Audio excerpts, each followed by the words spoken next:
NFL Week 2 is officially in the books, so in today's video, let's give my reactions to every single game of week number 2. So as I mentioned, every single game besides the Monday Night Football game has happened, so ultimately I will not be able to talk about the Monday Night Football game in this video. If you guys want to know my opinions of that game, I will have it on my community tab, my reactions and my thoughts on that game. And if you guys are curious, these are my picks that I made for this week. I did not do too hot this week. With that being said, we're going to start off with our Thursday Night Football game, and we'll be editing the video off with our Sunday Night Football game. And if you go on to enjoy today's video, hit the like and subscribe button, but let's hop into the video. The first game of the week was obviously the Buffalo Bills versus the Miami Dolphins, a game that was very unlike the Buffalo Bills. When we think of Josh Allen and we think of the Buffalo Bills, we usually think of this more air raid offense where Josh Allen throws some picks, but also makes some incredible throws, and a lot of the game just really comes down to him and whether or not he can make a bunch of plays. But in this game, that really wasn't the case. Josh Allen only threw the ball 19 times with only 13 completions, and he only ran the ball twice. This was a game that was dominated by their defense and their run game. James Cook had 11 carries for 78 yards and 2 touchdowns, whereas the defense for the Buffalo Bills was also able to create some interceptions. They forced 3 from Tua. Now, in case you guys want to know my opinions of the Miami Dolphins situation going on with Tua, I've already made a video on that, so after this video, you guys can go ahead and check that out. To kind of sum up that video, I think that Tua will come back to play at some point, but I'm extremely worried about their future. In terms of this game, the Buffalo Bills dominated from start to finish. Even when Tua was playing, this was really not a contest, and it's sort of become a theme that the Buffalo Bills kind of own the Miami Dolphins, at least right now they do. Then we head into our Sunday evening games, and we're going to start off with the Minnesota Vikings versus the San Francisco 49ers, arguably the biggest upset of the week. Minnesota in this game was going up against a team that I thought was maybe the second or third best team in the entire NFL in San Francisco. But in this game, similar to what happened in their last matchup, Minnesota was able to win in a lot of the small matchups to make this game extremely competitive. On the day, the Minnesota Vikings outgained the San Francisco 49ers in total yards as well as rushing yards, which really indicates how the game ultimately went. Now for San Francisco, they really couldn't get their offense going throughout the entire day. They had some turnovers, they had a lot of punts, they had a couple penalties that were costly. And even though I don't think the players played particularly bad, like Brock Purdy still was 28 for 36 for 319 yards. Not to mention Jordan Mason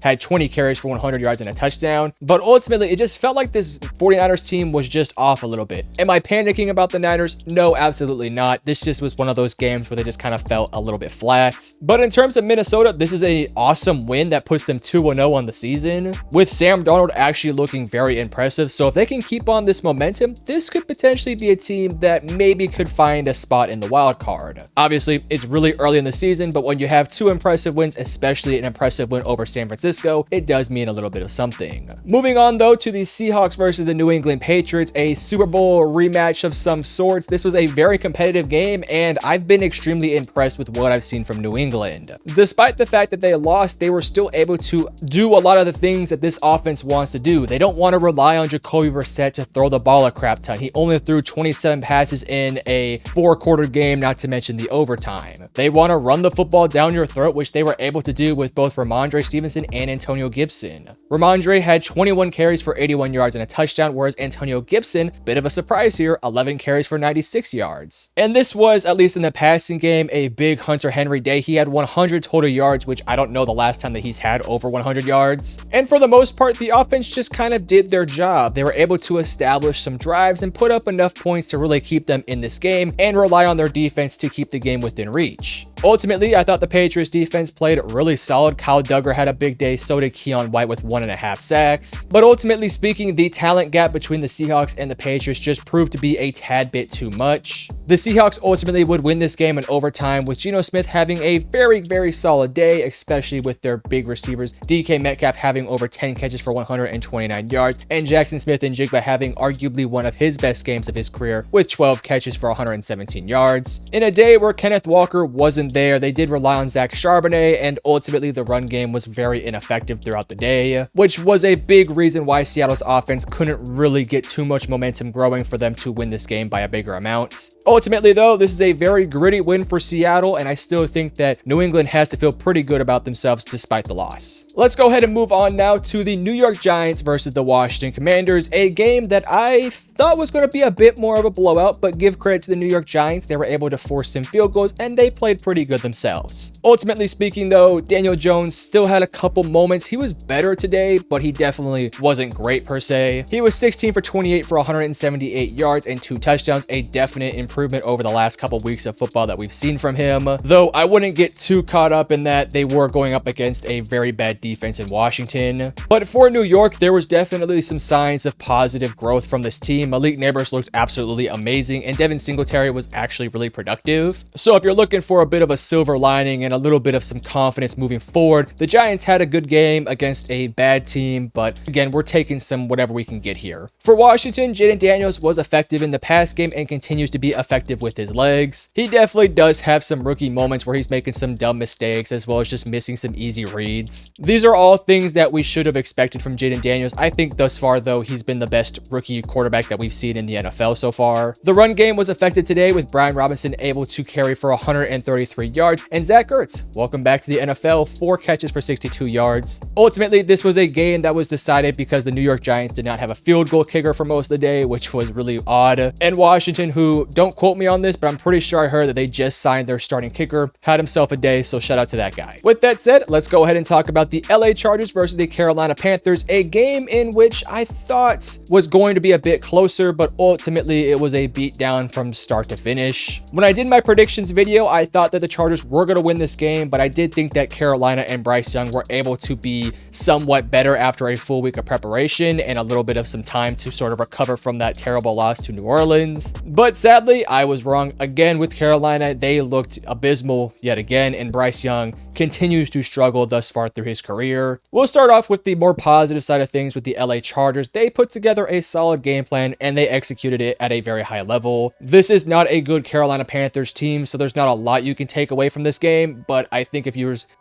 there was anything you can take away is that J.K. Dobbins continues to look good and Justin Herbert's continuing to get more comfortable in the system. Oh, and by the way, shout out Quentin Johnson. He had himself a nice day as well. Now we get more to the spicy side of things with the Carolina Panthers. I'm likely going to be making a longer formed video on the Bryce Young and Carolina situation because at this point it's getting about as bad as it has gotten. On the day, Bryce Young was 18 for 26 for 84 yards and an interception, and he looked bad from start to finish. It's gotten to the point now where I really do think that this Panthers team should seriously consider benching Bryce Young to get him a little bit more comfortable and just kind of get some jitters off of him. He doesn't just look bad, but he looks horrendous. He doesn't look like he's processing the field at a high level. Everything looks fast for him, and right now it just looks like there's a lot going through his head. So if I was Carolina and if I was Dave Canales, I would sit him for probably 2 to 3 to even 4 weeks. Let Andy Dalton start the games and at least keep these games competitive because I think Andy right now is clearly a better starter than Bryce Young. And maybe by the end of the year, once you feel a bit more confident in Bryce, you can bring him back in. Again, we'll talk about him a little bit later. This was just another horrendous showing from Carolina, and at this point, I would not be shocked if they go 0-17, especially if Bryce continues to be the starter. Next up, let's talk about the beatdown in Dallas. The Dallas Cowboys lost in big-time fashion to the New Orleans Saints, and I'll be the first one to admit this. In my prediction video, I thought Dallas was going to win, and I could not have been any more wrong about this one. For starters, shout out to Kubiak, who I believe is their offensive coordinator for New Orleans. He put together a game plan that other teams have implemented and had success against Dallas,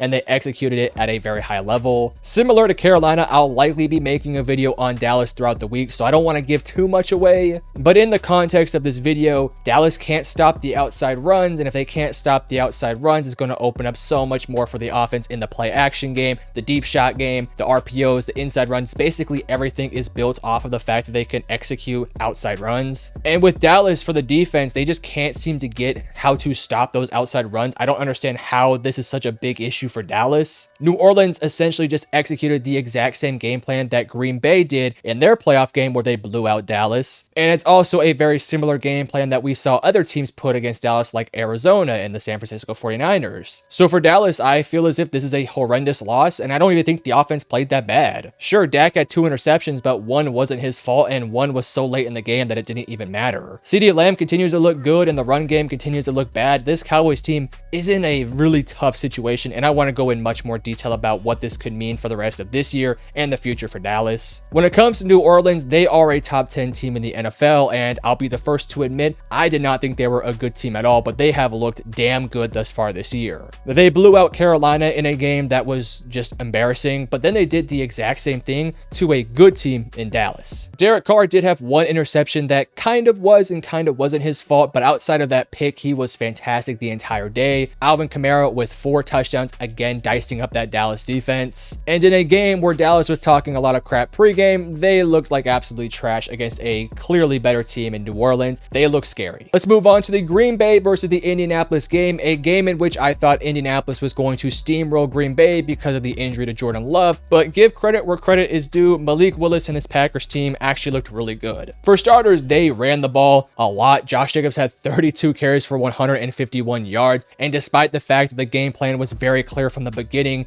the Colts just simply could not stop the run. And this was a massive game for Green Bay. This is a team that wants to be competitive in their division and within the conference, and if they had lost this game, they would have started the year off 0-2, and that really puts them behind the 8 ball here. But with the loss in Detroit, and now with Green Bay winning, this puts them in a very good spot with Jordan Love's injury to keep him out for another week and then bring him back eventually when he's healthy. I thought Malik Willis was fine. He didn't put the ball in any sort of harm's way. He was effective running the ball and passing the ball. This was easily probably his best game in the NFL thus far. When it comes to Indianapolis, this was, in my opinion, a pretty inexcusable loss. They did not look good in that first half. They started to put things together late in that game, but it was clearly not enough. Anthony Richardson, he looked good in spots, but again, the 3 interceptions are just really bad at this point. And a lot of those were clearly his fault, either missed throws or bad reads. He's got to be better. And it was weird from Shane Steichen, in my opinion, because I thought they were able to run the ball fairly effectively with Jonathan Taylor throughout the game. Yes, a lot of those yards he got were just off of big runs, but I do believe that they should have relied a bit more on Jonathan rather than continuing to pass the ball with Anthony. I'll also say this, I think Anthony is really struggling with decision making, especially when he's doing those handoff reads. Like there was multiple times where he should have handed the ball off, instead he kept the ball and got taken out early, or he should have kept the ball and instead he handed it off to the running back, where the running back got hurt or got tackled immediately. Those are just little things that I think as time goes on he'll get better at, but in this specific game it really did come back to hurt this Colts team because they were never able to really establish any long drives. For Indianapolis though, I do think eventually they will get their act together, but in this one, this was just a bad loss against a team that was missing their starting quarterback. Let's now talk about the Browns versus the Jaguars, a game again that I completely missed on. I thought the Jacksonville Jaguars were going to be out for blood against this easy Browns team that was not looking good last week, but give credit where credit is due. This Browns team came out to play in this one. They didn't really do much offensively. They only scored 18 points, but they still did enough to beat a Jacksonville team that I do think is actually pretty good. We'll start off with Jacksonville on this one because I thought for the most part their offense was able to do some nice things. They were going up against an awesome Browns defense and they didn't turn the ball over, but they also weren't able to consistently put together long drives. They really struggled on third down as well. They were 3 for 9 and they didn't really do much on those third downs. And only having one more first down than a team that only had 17 first downs did not put them in a good situation to really be in the ball game. They did have a chance late in the game, but ultimately they failed. And I'm starting to feel a little bit worried about Jacksonville because they had 2 very winnable games that they could have won, but they didn't win. And then there's the Browns side of things. I think this is a lot of what you're going to see from this Cleveland team this year. The defense dominating, but the offense kind of struggling a little bit. I thought Deshaun looked better in this game. He looked a little bit more decisive, was able to get the ball out faster, but still he didn't look great. They did rely a bit more on the run game with Jerome Ford and Deontay Foreman. So moving forward, I want to see them do more of that, get the ball out of Deshaun's hands faster, and hopefully that'll open up some things over the top. But in case of this one, this was a good win for Cleveland and a good time to sort of get their rhythm back. Let's now talk about the Jets versus the Titans game, a game that I felt like went kind of how I thought it was. Starting off with the Jets, they looked a lot more put together offensively. They did have a couple miscues and a couple odd plays here and there, but this is sort of the experience that I kind of expect to get from New York, at least early on in the season before they really start to get their feet wet and really start to mesh and gel well together. Aaron Rodgers looked decent today. He didn't really push the ball down the field too much, which is okay because he's an older quarterback, but he was still calculated, made some very good reads, and ultimately had himself a solid day, especially in just his second game in a long time.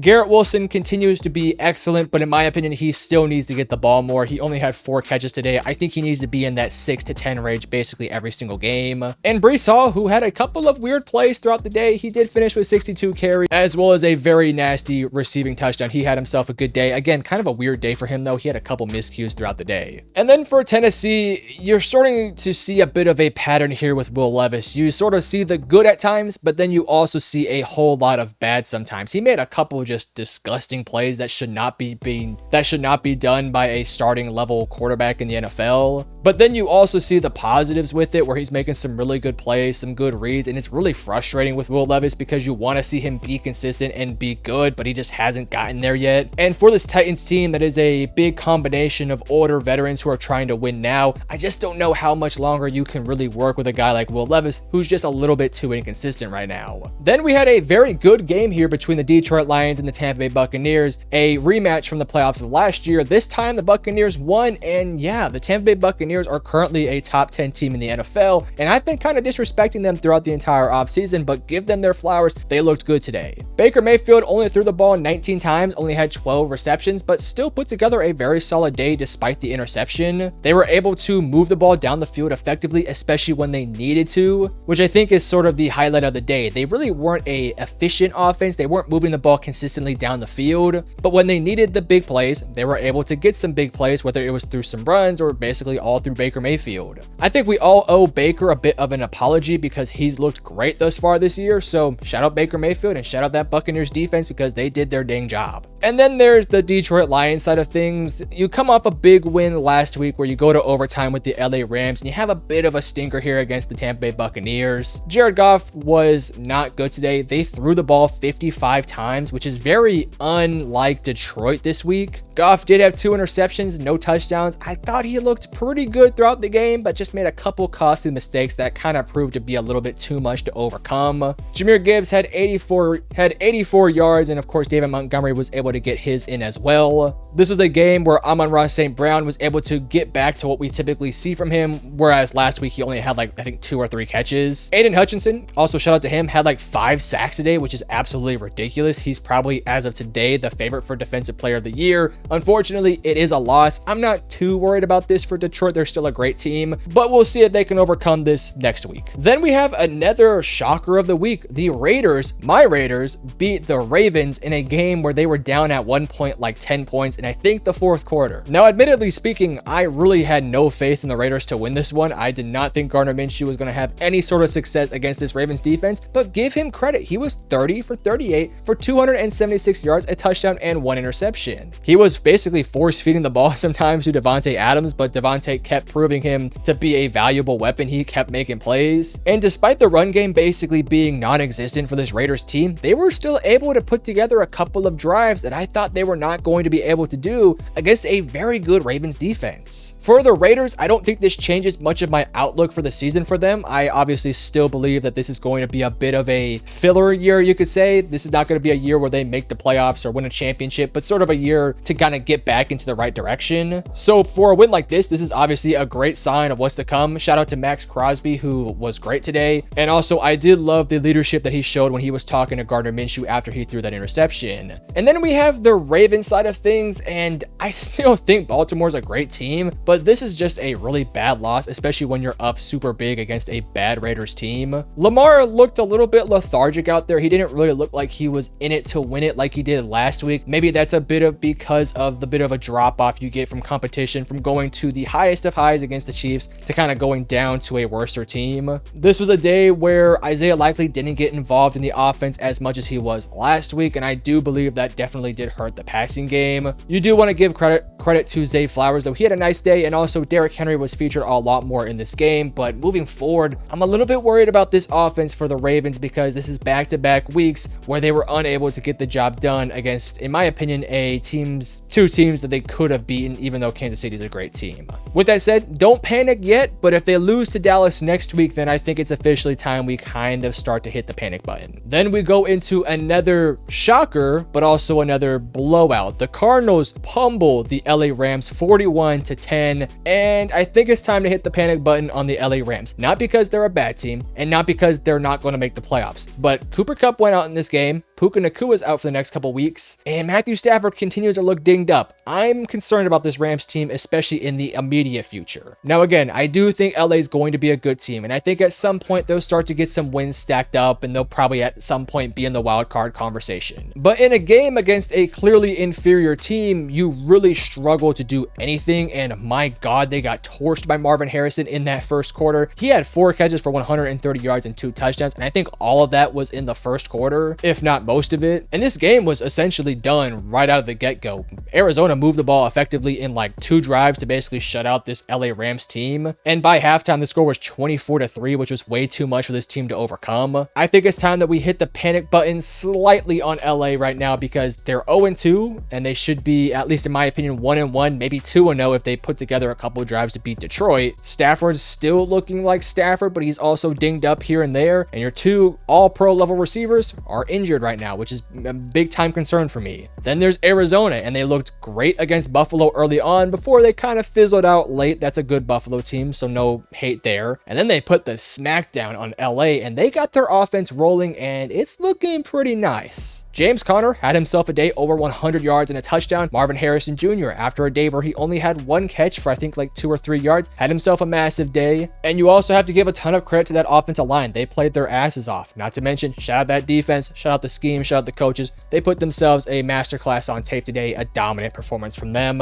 My long-term feelings about that team hasn't changed much. I don't think they're going to make the playoffs, but they definitely could make a push for it. Then we have the most anticipated game of the week, I would feel like for most people, which was the Bengals versus the Chiefs. Bengals coming off a bad loss to the Patriots against a Chiefs team that is coming off a major win against the Ravens. And this game felt very similar to a lot of the other matchups we saw between these teams. Both these teams were able to move the ball effectively when they wanted to and when they needed to. But in sort of the in-betweens between those drives, a lot of ugly football. Mahomes had 2 interceptions that were very unlike Mahomes. And unfortunately for this Bengals team, they just weren't able to quite put it all together, especially in the red zone. They had to force a couple field goals, which was a big issue in this game. I think it's pretty fair of me to say that the Bengals outplayed the Chiefs, at least throughout most of the game. They outgained them in total yards, outgained them in passing yards, and outgained them in yards per play. And even though the Chiefs were able to run the ball much more effectively, I thought the Bengals, for the most part, did a lot of great things besides execute when they needed to. They couldn't execute in the slightest on third downs. They were 4 for 13. Also, Kansas City couldn't either. They were 1 for 8. But when they got into that red zone, or when they got into some drives where they could potentially put up touchdowns, they just consistently had to kick field goals because they couldn't break that defense. Whereas for the Chiefs, yes, they had to kick a couple field goals for themselves, but they were able to score 2 touchdowns when they needed to.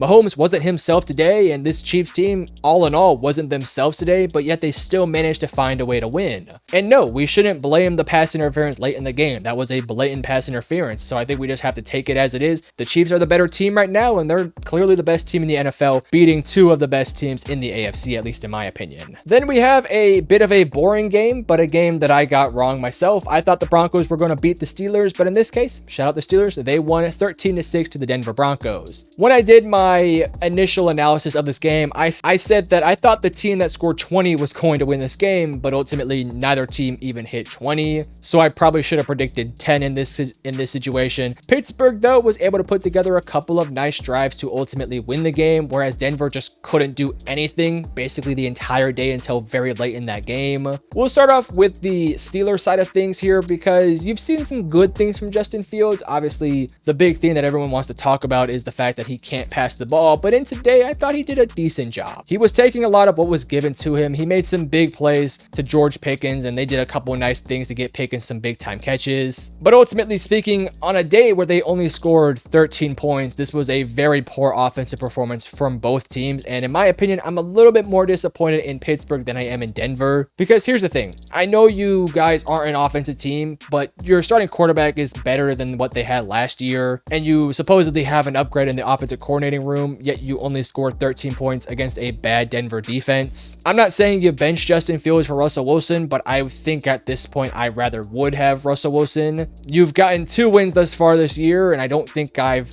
been all that impressed by them thus far. They've went up against bad teams and have barely beaten those bad teams. And then there's the Denver side of things. Listen, Bo Nix is a bit of a project right now. He hasn't looked good thus far. He's had a couple nice throws here and there, but clearly has shown a lot of struggles. He again had a couple interceptions that were really ugly and had a couple really bad plays. But you also have to blame the offensive line because they haven't looked that good. The play calling has been a bit off, and the receiving core isn't strong enough for a young quarterback like Bo Nix. And in a day where you can't run the ball effectively because the defense is damn good, it's really hard for Bo Nix to succeed. So with that said, they lost lost the game, and I was wrong. In terms of my panic meter for Denver, I didn't think Denver was going to be a good team. I thought maybe they could be a 6 or 7 win team, and I still think that is on the table to potentially happen. But I do believe that Bo Nix has to start to put it together at least some point this year if he wants to be the long-term quarterback for Sean Payton in that team. And lastly, we have our Sunday night football game between the Houston Texans and the Chicago Bears, a game in which you saw the former number 2 overall pick in CJ Stroud going up against the number 1 overall pick in Caleb Williams. Starting off with Houston, they looked really good in that first half, and then they really sizzled down in that second half. They couldn't really establish a run game throughout the day, which wasn't their fault too much because Joe Mixon went out with an injury on a play that probably should have been penalized. But CJ Stroud was able to put together enough drives to get enough points to ultimately win the game. They played clean football, no turnovers, nothing crazy like that. Nico Collins was good today, and they did their job. Ultimately, though, I would have liked to have seen them perform a tad bit better offensively. I know you're going up against a very elite defense, but I would have liked to have seen,